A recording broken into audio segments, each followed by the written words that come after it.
Assalamualaikum warahmatullahi wabarakatuh. Jumpa lagi teman. Makasih banget ya udah ngikutin tulisan dari Tauco Lama sejauh ini. Admin tidak bisa memberikan apa-apa kepada teman-teman ya selain kata kalimat terima kasih banyak ya teman-teman. Oke, atas perhatiannya admin ucapkan banyak terima kasih sekali lagi. Yuk kita langsung aja ke bagian berikutnya ya. Tapi sebelum kita masuk ke bagian berikutnya, biasa mari kita berdoa.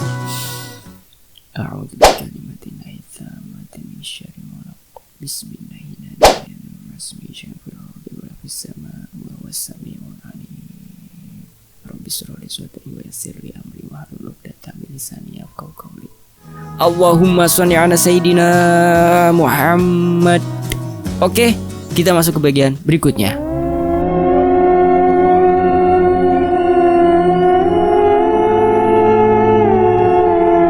Jiwa yang tersesat. Hidup bagaikan roda yang berputar. Senang, sedih, silih berganti. Tangis dan tawa datang berganti. Ada waktu di mana roda berhenti dan kita tak ada yang tahu ketika roda kehidupan berhenti, kita akan ada di mana? Di atas atau di bawah? Tapi selalu ada tangis dalam kematian. Hari itu, hari di mana Fiona di radioaktif atau dioperasi pakai sinar gamma atau apalah aku ngerti. Secara aku bukan anak kedokteran. Aku, Om Hadi, dan Tante Shinta menunggu proses operasi. Om Hadi menyuruhku pulang, istirahat dulu, sehingga malam bisa gantian jaga. Aku menurut, pergi ke parkiran dan menyalakan motor. Pergi menuju rumah. Aku tak merasa ada yang aneh. Tapi ketika aku baru menginjakkan kaki di depan rumah, tiba-tiba pandanganku gelap. Yang ku ingat suara motor jatuh. Gelap dan gelap, hanya itu yang kurasa. Lalu suara tangisan ibuku terdengar. Aku tak bisa lihat di mana ibu. Suara-suara orang-orang yang ku kenal. Tapi di mana mereka? Aku di mana? Gelap. Aku tak bisa lihat satupun dari mereka, tapi aku dengar suara mereka yang mengkhawatirkanku. Apa aku mati? Aku gak mengerti di mana aku. Aku tak bisa merasakan tubuhku seperti pikiran yang berjalan tanpa tubuh, hingga suara-suara mereka menghilang, hening dan gelap. Di mana aku? Apa yang terjadi denganku? Tiba-tiba muncul makhluk berbulu lebat bermata merah menarik aku. Aku berusaha menolak. Aku berteriak, tapi makhluk itu terus berusaha menarik aku. Aku melawan, tapi aku sendiri tak merasakan tubuhku. Hanya rasa pikiran dan batinku tertarik oleh makhluk itu. Aku tertarik hingga di suatu tempat berwarna serba merah. Iya, serba merah. Dengan teriakan-teriakan minta tolong. Teriakan yang menyayat jiwa terdengar pilu sosok makhluk itu hilang. Siapa mereka yang berteriak minta tolong? Berulang kali teriakan minta tolong itu terdengar. Ingin ku menutup telinga, tapi aku seperti jiwa tanpa tubuh. Perlahan muncul wanita bertubuh setengah ular. Cantik sekali, tapi aneh. Iya aneh. Setengah badan ke bawah adalah ular. Sosok itu mendekatiku dan berkata, "Ikutlah aku. Bahagia di tempatku. Bila tidak, kamu akan di sini, di tempat jiwa yang tersesat." Aku menolak sosok wanita ular itu menghilang. Aku masih di tempat ini. Tak lama, muncul sosok wanita itu lagi, meminta hal yang sama. Berulang-ulang kali kejadian sama terus berulang hingga akhirnya aku seperti berlari mencari jalan keluar tempat itu. Ya, sedikit cahaya terlihat di depan, tapi sesosok makhluk besar menghalangi. Aku merasa melayang dan menabrak tubuh besar makhluk dan makhluk itu terjatuh dan aku segera melarikan diri. Ya, pikiranku seperti tubuh berlari dan aku sampai di tempat seperti alam pegunungan. Tapi aneh, langit berwarna ungu, awan berwarna jingga. Aneh, tidak seperti dunia manusia. Di mana aku? Di mana aku? Aku lihat beberapa makhluk mengejarku. Aku berlari di alam yang tak ku kenal. Di mana aku? Siapa yang mengejar aku? Siapa wanita itu? Apa yang dia mau? Makhluk-makhluk menyeramkan terus mengejarku. Aku berlari, tak menentu arah. Aku harus pergi dari sini, tapi lewat mana? Jalan pun berbeda. Kembali wanita berbadan ular itu muncul dan mengajakku ke rumahnya, menemaninya, dan dia menunjukkan rumahnya yang jauh di sana seperti istana. Dia berjanji memberi apa yang aku mau, asal mau menemaninya. Tidak, itu bukan rumahku. Ini bukan alamku. Ini bahkan bukan mimpiku. Aneh. Setiap muncul wanita berbadan ular, makhluk-makhluk berbulu, bermata merah, mengerikan, berhenti seakan memberi waktu. Sosok wanita itu mendekat dan kulihat matanya bukan mata manusia.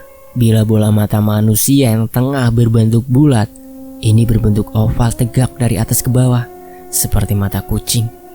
Telinganya tak seperti telinga manusia. Aku coba berlari, ya.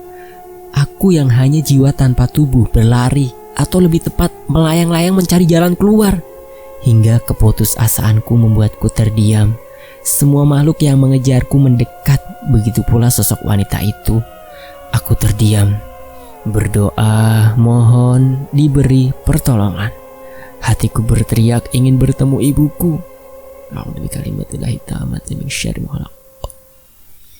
Jangan ganggu anakku. Suara ibuku menggelegar membuat getaran kuat. Semua makhluk dan sosok wanita yang mengejarku mundur. Ibu, mana? Ibu. Kulihat sekeliling tidak ada sosokku, tapi aura kemarahan terasa kuat. Tapi aura ini bukan ditujukan kepadaku. Siapa yang berdiri di sampingku? Wanita ini, ya, wanita ini pernah hadir membantuku. Wanita cantik bermahkota berbaju hijau menatap marah ke arah makhluk itu dan sosok wanita berbadan ular. Kemarahannya membuat aura panas sekitarku. Wanita itu bukan ibuku, tapi kenapa suaranya sama persis suara ibuku? Jangan ganggu anakku. Sekali lagi, suara ibuku keluar dari sosok wanita berbaju hijau. Suara itu mendorong makhluk-makhluk seram itu ke belakang dan membuat sosok wanita berbadan ular mental ke belakang. Nak, ini bukan tempatmu. Pulanglah, kata wanita itu.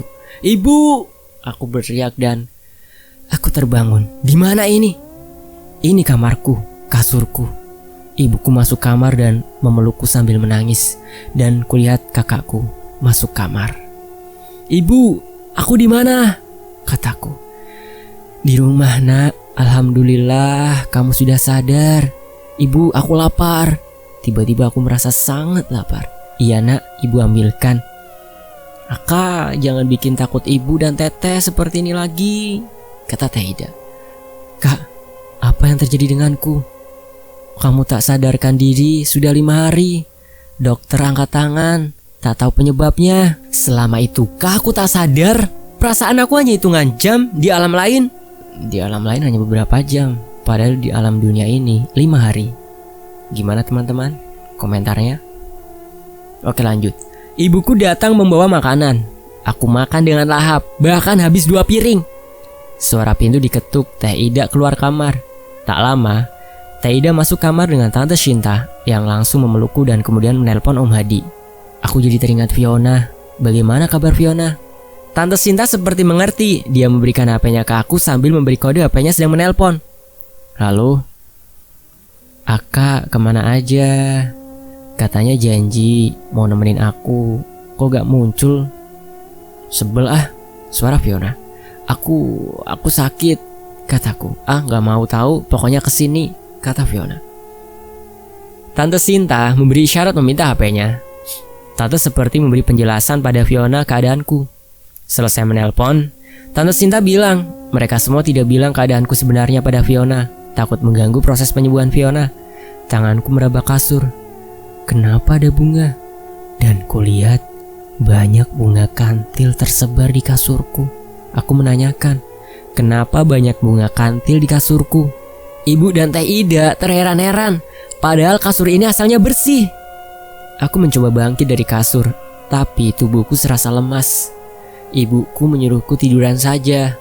Aku merasa sangat kasihan pada orang-orang terdekatku, Pasti mereka sangat khawatir. Aku meminta maaf pada semua orang yang ada bila aku membuat mereka khawatir. Ibu memeluk aku dan bilang aku tak ada salah.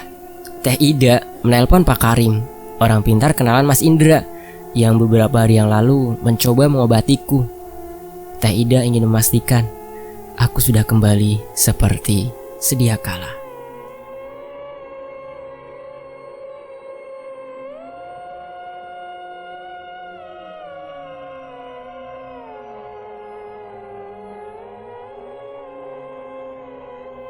Bayangan itu perlahan-lahan menjadi jelas, menjadi sosok wanita cantik bermahkota, dan dia tersenyum. Dia memberiku bacaan yang harus dibaca bila ingin bertemu dengannya. Tapi entah kenapa, hati ini bilang ke sosok itu, kamu bukan ibu yang menolongku. Aku mau bertemu ibu. Dan sosok wanita itu tersenyum dan berkata, bila kamu ingin bertemu ibu, aku harus pergi ke sana. Karena ibu tak mungkin ke sini, hanya sosok wanita itu perwakilannya yang bisa hadir di hadapanku. Tak lama, sosok itu hilang dan berganti muncul sosok seorang kakek yang bercahaya dan senyumnya yang ramah. Nak, Eyang akan memberi nasihat kepadamu. Mohon diingat, kata kakek itu. Sesungguhnya ketika kamu menolong orang lain, sebenarnya kamu menolong diri sendiri. Ketika kamu berbuat jahat pada orang lain, kamu sebenarnya berbuat jahat pada diri sendiri.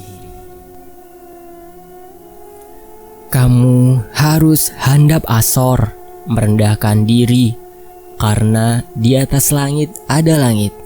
Teu aya ilmu panutup, tidak ada ilmu pamungkas, karena sejatinya manusia lemah.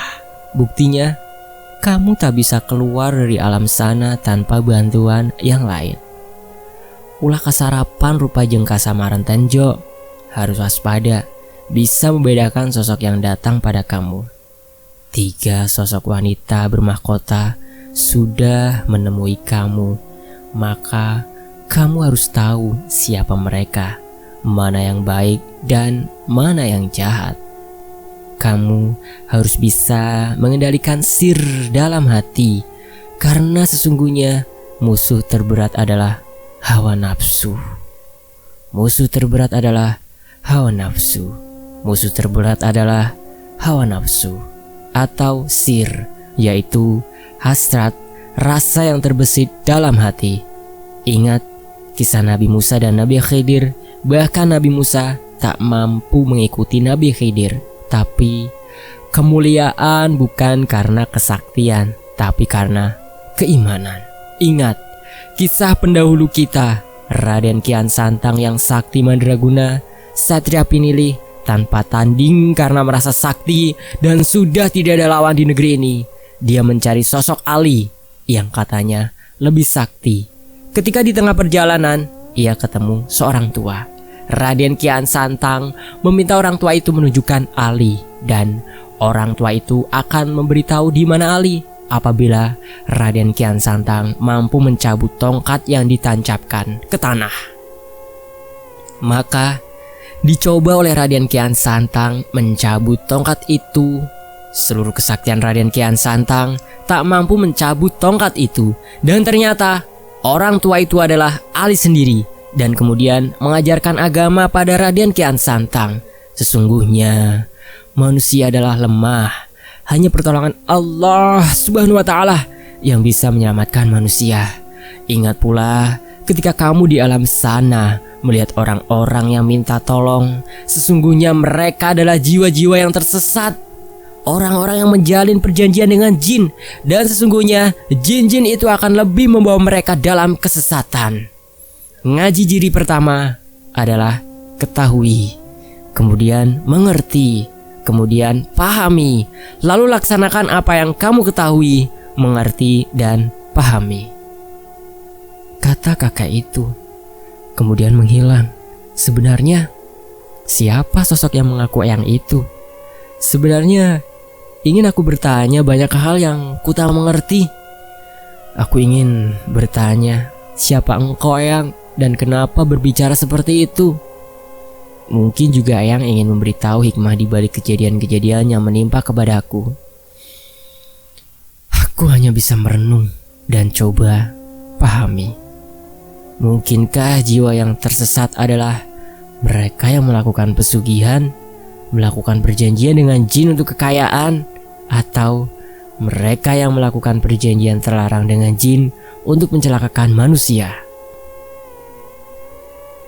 Pernah seorang tua bercerita padaku, ada seorang yang melakukan pesugihan, kemudian dia diambil untuk membayar kekayaannya yang diberikan di dunia, dan kini jin itu mempekerjakan manusia itu di alamnya hingga akhir umur manusia itu. Entahlah. Ada cerita seorang temanku dari suatu desa terpencil yang terkenal akan dukun santetnya ya, di mana sang dukun untuk menyempurnakan ilmunya menyantet orang tuanya sendiri hingga tewas. Sedangkan akhirnya sang dukun pun tewas diracun warga karena banyak warga sangat dendam karena keluarga-warga tersebut banyak yang meninggal akibat ulah dukun tersebut. Aku teringat akan sepenggal sejarah kelam. Sejarah kelam tentang preman yang sangat sakti, kebal bacok dan peluru sering merampas, merampok, bahkan memerkosa. Hingga akhirnya polisi menemukan kelemahannya. Terembus kabar preman itu mati di sel, disuntik mati. Dan para warga sekitar malah mengadakan syukuran karena daerah mereka menjadi aman. Mungkin itu contoh tiada ilmu penutup. Setiap ilmu ada kelemahannya karena kesempurnaan milik Allah. Aku jadi ingat seorang ustadz yang hidup sederhana, banyak menolong warga sekitar. Walau tak mempunyai pekerjaan tetap, tapi mampu mengelola pesantren tanpa memungut biaya sepeser pun dari santri. Banyak pesan dari sosok Eyang yang belum ku mengerti. Mungkin seiring waktu berjalan, aku mampu mencari arti semua ini. Makasih banget ya teman-teman udah nyaksiin sampai di akhir menit-menit seperti yang telah teman-teman saksikan. Ya, atas perhatian dan waktunya, terima kasih sebanyak-banyaknya. Admin sekali lagi ucapkan terima kasih banyak ya teman-teman. Dan admin undur diri. Wassalamualaikum warahmatullahi wabarakatuh. Sampai jumpa di bagian berikutnya.